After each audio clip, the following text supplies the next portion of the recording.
हाकम अली खां, विधायक विधानसभा क्षेत्र फतेहपुर, कांग्रेस पार्टी से, जिला सीकर, राजस्थान।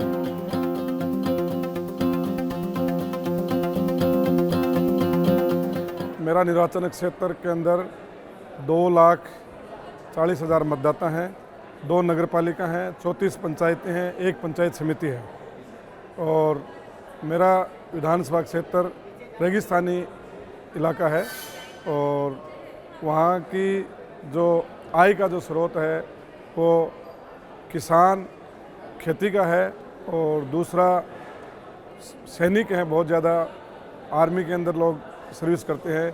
तीसरा गल्फ कंट्री के अंदर जाकर अपना रोज़गार हमारे यहाँ के लोग करते हैं। ये मेरे विधानसभा क्षेत्र का आय का स्रोत है। और मेरे विधानसभा क्षेत्र में आज तक, इससे पहले 3 बार मेरे बड़े भाई विधायक रहे हैं, स्वर्गीय श्री भंवरू खां जी। इस बार 2018 के चुनाव में कांग्रेस पार्टी से मैं चुनाव लड़ा और मैं जीता, और अभी 4.5 साल से मैं वहाँ विधायक हूँ।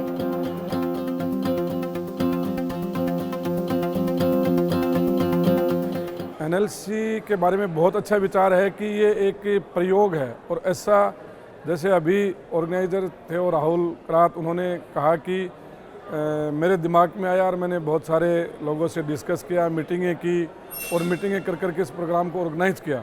तो मैं समझता हूँ, मैं धन्यवाद देना चाहूँगा राहुल करात और उनकी पूरी टीम को, और उनके जो भी उनके साथ में जो इन्होंने शेयर किया था उनको, कि एक बहुत अच्छा प्रोग्राम उन्होंने ऑर्गेनाइज किया। इससे क्या है कि हम पूरे भारत के जो लोग, लोकतंत्र में जो हम रहते हैं, पूरे भारत के हर स्टेट के एक दूसरे से मिलेंगे, एक दूसरे से शेयर करेंगे कि वहाँ की असेंबली में आप लोग कैसे बिल पास करते हो, वहाँ क्या रूल रेगुलेशन लगाते हो, और हम राजस्थान में क्या रूल और रेगुलेशन लगाते हैं, हम राजस्थान में आय का स्रोत क्या करते हैं, वो लोग कैसे आय का स्रोत करते हैं, प्रशासन हम लोग कैसे चलाते हैं। यानी एक दूसरे को समझने का बहुत अच्छा मौका मिला है, एक प्लेटफॉर्म मिला है एक दूसरे को समझने का। इसलिए मैं समझता हूँ कि साल टू साल, हर साल ये एनएलसी का प्रोग्राम होना चाहिए, सेमिनार होना चाहिए।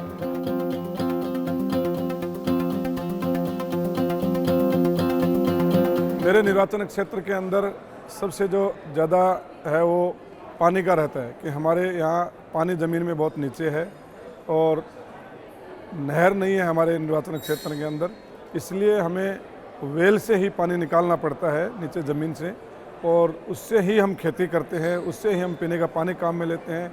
मेरे निर्वाचन क्षेत्र में कोई फैक्ट्रियाँ नहीं हैं, कोई कल कारखाने नहीं हैं, कोई इंडस्ट्री नहीं है बड़ी कोई, तो इसलिए हमारे वहाँ के अंदर लोगों का आय का जो स्रोत है उससे हम लोगों को बहुत सारा जूझना पड़ता है कि लोगों को रोज़गार ज़्यादा से ज़्यादा हम दिला सकें।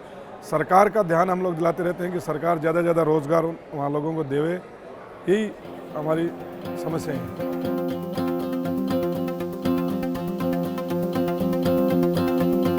मेरा यही पहला चुनाव है 2018 के अंदर, और मेरा सीधा मुकाबला भारतीय जनता पार्टी की कैंडिडेट सुनीता जाखड़ से था, और मैं जनता के सामने यही लेकर गया था, मेरे विधानसभा क्षेत्र की जनता के सामने, कि जो मेरे बड़े भाई थे स्वर्गीय भंवरू खां जी, उनके छोड़े हुए अधूरे काम हैं, चाहे शिक्षा का हो, चिकित्सा का हो, बिजली का हो, पानी का हो, सड़क का हो, वो जो काम अधूरे रह गए उनको पूरा करना है और फतेहपुर की जनता की सेवा करना है। तो लोगों ने मुझे समर्थन दिया, मुझ पर विश्वास किया, और मैं चुनाव जीता। और जीतने के बाद जो जो मैं वादा किया था, मैं समझता हूँ जहाँ तक 100 नहीं, मैंने 110% वादे मेरे विधानसभा क्षेत्र के वासियों के पूरा कर दिया, और उससे और भी ज़्यादा करके लोगों की बाद में मांग थी वो भी मैंने पूरी कर दी।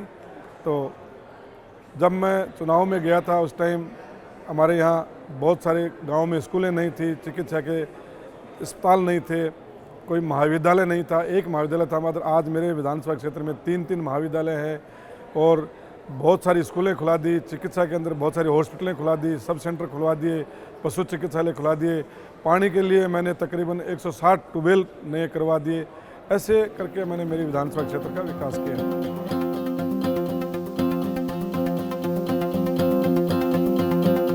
मेरा राजनीतिक आदर्श है स्वर्गीय इंदिरा गांधी और मेरे बड़े भाई भंवरू खां। स्वर्गीय इंदिरा गांधी के बारे में कहना चाहूँ कि स्वर्गीय इंदिरा गांधी की सोच बहुत लंबी थी, देश के प्रति उनकी बहुत बड़ी सोच थी कि मेरा देश भारत आगे चले और लोकतंत्र में उनका बहुत बड़ा विश्वास था। कभी इंदिरा गांधी ने लोकतंत्र के खिलाफ काम नहीं किया, न लोकतंत्र की हत्या की, न संविधान के अनुसार उन्होंने लोकतंत्र चलाया।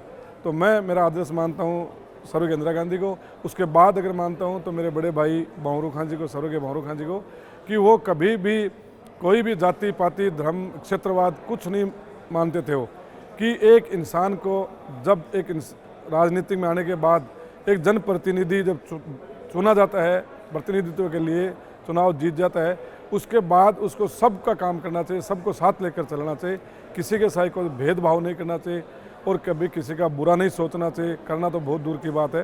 इसलिए मैं उनको आदर्श मानता हूँ और उनके बताए हुए पद चिन्हों पर चलता हूँ।